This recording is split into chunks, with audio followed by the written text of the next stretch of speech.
মধ্যপ্রাচ্যে কি যুক্তরাষ্ট্র ইসরায়েলের জন্য কবর ঘুরতে চলেছে ইরান?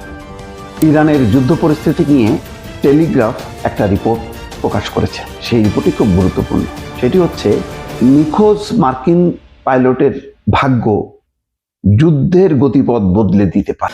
আসসালামু আলাইকুম ভিউয়ার্স, দেশ ও দেশের বাহির থেকে যারা আমার ভিডিওটি প্লে করেছেন জানাচ্ছি আন্তরিক শুভেচ্ছা ও অভিনন্দন। আশা করি সবাই ভালো আছেন, সুস্থ আছেন, আলহামদুলিল্লাহ। তো ভিউয়ার্স, ইরানকে গিলে ফেলার উদ্দেশ্যে ইসরায়েলের সাথে একাত্মতা প্রকাশ করে ডোনাল্ড ট্রাম্প যুদ্ধে ঝাঁপিয়ে পড়ে ইরানের বিপক্ষে। কিন্তু ইরানকে আঘাত করার ফল যেন তার পদে পদে এখন দিতে হচ্ছে। কেননা ইরানকে আঘাত করতে গিয়ে এবার নিজের দেশেই গদি হারাতে যাচ্ছে ডোনাল্ড ট্রাম্প। কেননা নিউ ইয়র্কের গত দুদিন পূর্বে নিউ ইয়র্কে প্রায় 80 লক্ষ জনতা ডোনাল্ড ট্রাম্পের পদত্যাগকে কেন্দ্র করে বিক্ষোভ করেছেন সেখানে। এদিকে অনেক তদন্ত মতে জানা যাচ্ছে যে ইরানের কাছে যে কোনো সময়ই আত্মসমর্পণ করতে প্রস্তুতি গ্রহণ করছে আমেরিকা। তো ইরানের কাছে আমেরিকাকে একেবারেই দিয়ে দেওয়া। এদিকে ইরানও সরাসরি ঘোষণা করেছে যে যে কোনো মুহূর্তে ট্রাম্পের উইকেট ঘটিয়ে তারা আমেরিকাকে দখল করে নেবে। কি ঘটতে যাচ্ছে বিশ্বে বিস্তারিত আপডেট জানবো রিপোর্টে। সো ভিডিওতে যাওয়ার আগে ছোট রিকোয়েস্ট করবো, যারা চ্যানেলটি সাবস্ক্রাইব করেননি সকল আপডেট সবার আগে জানতে অবশ্যই চ্যানেলটি সাবস্ক্রাইব করে পাশে রাখবেন। দর্শক আসুন স্ক্রিন। মধ্যপ্রাচ্যে কি যুক্তরাষ্ট্র ইসরায়েলের জন্য কবর ঘুরতে চলেছে ইরান? চলমান যুদ্ধেই কি নির্ধারিত হবে পারস্য উপসাগরীয় অঞ্চলের ক্ষমতার ভারসাম্য?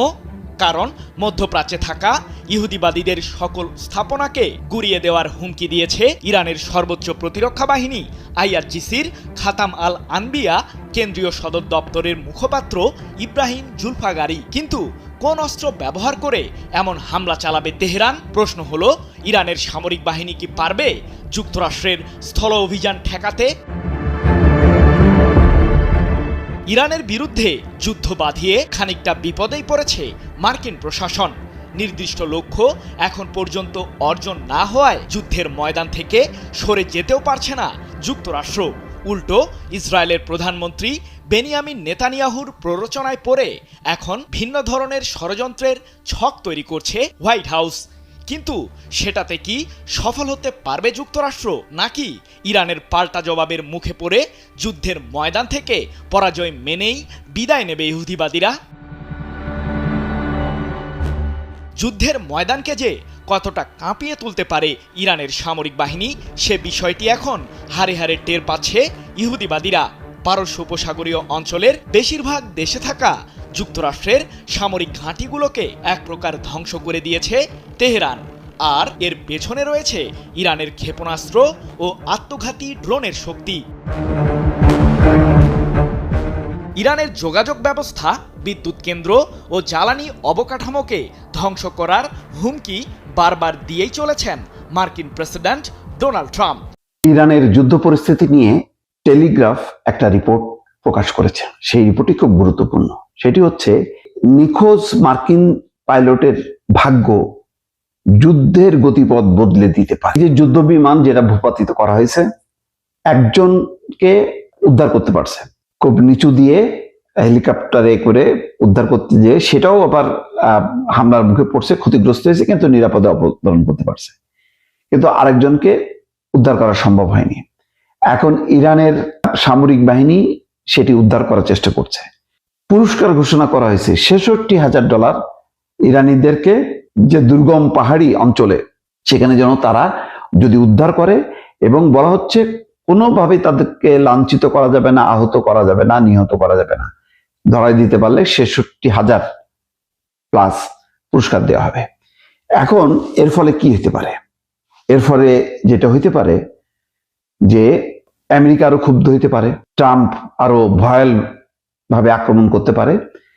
কিন্তু সবচেয়ে গুরুত্বপূর্ণ বিষয় হতে পারে যে এর ফলে যদি সেই আটক পাইলটকে ইরান কর্তৃপক্ষ টেলিভিশনে বা সোশ্যাল মিডিয়াতে যদি তাকে জীবিত দেখাতে পারে, তাহলে ট্রাম্পের নৈতিক পরাজয় ঘটবে।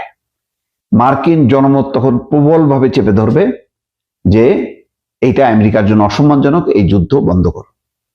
ফলে আরো চাপের মধ্যে পড়তে পারে যদি ওই নিখোঁজ পাইলট ইরানিদের হাতে ধরা পড়ে। কেন এটা একটা উদাহরণ দিয়েছে যে 1979 সালে একটা জিম্মি সংকটের একটা উদাহরণ দেওয়া হয়েছে। 444 দিন ধরে তেহরানে আটক মার্কিন কূটনীতিকদের ঘটনা যুক্তরাষ্ট্রের জনমত এবং রাজনীতিতে একটা বড় প্রভাব পড়েছিল।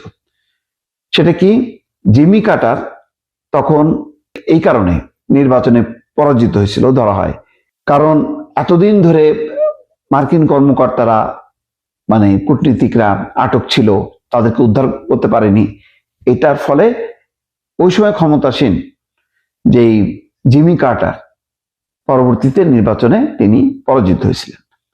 এখনো ধারণা করা হচ্ছে যদি ইরান পাইলটের ভিডিও প্রচার করে তাহলে ট্রাম্প তাৎক্ষণিকভাবে কংগ্রেস, সামরিক পরিবার, তারপরে বিভিন্ন ভোটার সংগঠন এবং জনগণের মধ্যে এক চাপের মধ্যে পড়বে যে আলোচনা করে এই যুদ্ধ বন্ধ করার জন্য। ফলে তেহরানের মানে আলোচনায় দর কষাকষির ক্ষমতা উল্টা আরো বাড়বে। এটাও এক ধরনের সরাসরি সংঘাতের আগেই, বড় ধরনের সংঘাতের আগেই এই ঘটনা কিন্তু পুরো যুদ্ধের মোড় ঘুরাই দিতে পারে বলে টেলিগ্রাফ মন্তব্য করছে যে এই এক পাইলটের যদি উদ্ধার হয় এবং তার ভিডিও প্রচার করতে পারে ইরান, তাহলে যুদ্ধের মোড় ঘুরাই দিতে পারে। কারণ তখন এমনিতেই ট্রাম্প চাপের মধ্যে আছে, মার্কিন জনমত ইরান যুদ্ধের বিরুদ্ধে তখন আরো প্রবল চাপের মধ্যে পড়বে বলে টেলিগ্রাফের ধারণা। দর্শক, স্ক্রিনে আমরা সে সম্পর্কে বিস্তারিত জানলাম। এ বিষয়ে আপনাদের মতামত কমেন্টে জানান। কেউ ভিডিওটি স্কিপ করবেন না। আমেরিকা যে কোনো অ্যাকশনেই গেলে ইরান তার প্রতিরোধ করছে কঠোর হস্তে। তাদের এই প্রতিরোধ পরিস্থিতি দেখে এখন পৃথিবীর বিভিন্ন দেশ কিন্তু ইরানের সাথে যুক্ততা প্রকাশ করলেও মিত্র হারিয়ে ফেলেছে একেবারেই ডোনাল্ড ট্রাম্প। আমেরিকা কি এখন একেবারেই নিঃসঙ্গভাবে ইরানের কাছে আত্মসমর্পণ করতে যাচ্ছে? বিস্তারিত আরো আপডেট জানবো। ইরানে অভিযান চালাচ্ছিল মার্কিন যুক্তরাষ্ট্রের অত্যাধুনিক প্রযুক্তির যেই F-15 যুদ্ধ বিমান। তো সেই যুদ্ধ বিমান একটারে উড়াই দিছে ইরানের যুবকরা বা সেনাবাহিনী। তো ওই যুদ্ধ বিমানটা এখানে যে পাইলট ছিল সে মিসিং, তাকে খোঁজ করা হচ্ছে গেল গতকালকে থেকে। তাকে উদ্ধার করার জন্য আবার আরেকটা বিমান আসছিল, ওইটারেও আপনার মাঝপথেই হালকা উড়াই দিছে ইরানের IRGC-র যেই নৌ সদস্যরা আছে, বিমানের সদস্যরা আছে তারা। তো এমন পরিস্থিতিতে মার্কিন সেই পাইলটকে উদ্ধার করার জন্য মার্কিন সামরিক বাহিনীর বিশেষ ফোর্স বা বিশেষ চৌকস দল স্পেশাল ফোর্স নামক একটা টিম ইরানে প্রবেশ করেছে। তথ্য বলছে যে রাতে এই দেশটিতে আপনার গতকালকে মানে আজকে রাতেই প্রবেশ করেছে। এখন ইরানে আসলে এটা কি টাইম আমি জানি না, তবে এই মুহূর্তে নিউজটা খুবই মার্কেটে চলে আসছে যে ব্রিটিশ গণমাধ্যম দ্য টেলিগ্রাফ তারা বলছে রাতের আধারে ইরানে প্রবেশ করেছে মার্কিন স্থল সেনাদের একটা স্পেশাল ফোর্স। তো আপনার শুক্রবার দিনের শুরুতে ইরানের আকাশ সীমায় মার্কিন বিমান বাহিনীর একটি F-15 যুদ্ধ বিমান ভূপাতিত করে তেহরানের আকাশ প্রতিরক্ষা বাহিনী। বিমানটিতে সাধারণত 2 জন ক্রু থাকেন। আকাশ যুদ্ধের ইতিহাসে অত্যন্ত দক্ষ এবং প্রশিক্ষিত এই 2 সেনার মধ্যে একজনকে অতি ঝুঁকিপূর্ণ এক ঝটিকা অভিযান চালিয়ে ইতিমধ্যেই নিজেদের ডেরায় ফিরে নিয়ে গেছে মার্কিন কমান্ডোরা। তবে সেই উদ্ধার অভিযান মোটেও সহজ ছিল না। সেখানে উপস্থিত উদ্ধারকারী মার্কিন ব্ল্যাক হক হেলিকপ্টারগুলোকে লক্ষ্য করে নির্বিচারে গুলি করে বৃষ্টির মতন আপনার ইরানের পুলিশ এবং স্থানীয় সশস্ত্র মিলিশিয়ারা। প্যান্টাগনের কর্মকর্তাদের বরাতে জানা গেছে গুলিতে একটি হেলিকপ্টারের পেছনের লেজের অংশ দাউ দাউ করে আগুন ধরে যায় এবং কুণ্ডুলি পাকিয়ে ধোঁয়া বের হতে থাকে। ইরানের রাষ্ট্রীয় টেলিভিশনের মাধ্যমে ঘোষণা করা হয় কোনো সাধারণ নাগরিক বা মিলিশিয়া যদি ওই নিখোঁজ মার্কিন পাইলটকে জীবিত বা মৃত অবস্থায় আটক করে দিতে পারে তাকে নগদ $60,000 অর্থাৎ বাংলাদেশি মুদ্রায় প্রায় 70 লক্ষ টাকা আপনার পুরস্কার দেওয়া হবে। তো এই রুদ্ধশ্বাস পরিস্থিতিতে এই পাইলটকে উদ্ধারের জন্য যে মার্কিন স্পেশাল ফোর্স সেখানে গিয়েছে, তো সেই স্পেশাল ফোর্স সম্ভবত একজনকে উদ্ধার করছে, আরেকজনকে এখনো করতে পারেনি। ট্রাম্প বলছে যে এ বিষয়ে আমি এখন পর্যন্ত কোনো মন্তব্য করতে পারছি না, কারণ আমরা আশা করছি তেমন খারাপ কিছু ঘটবে না। কিন্তু ভাতিজা, খারাপ ঘটবে না ভালো ঘটবে আজকে সারাটা দিন দেখতে থাকেন।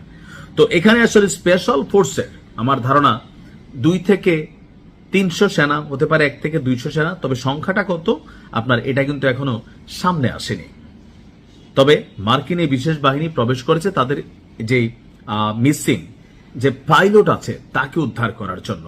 দেখা যাক কি হয়, ভালো থাকুন, খেলা হবে।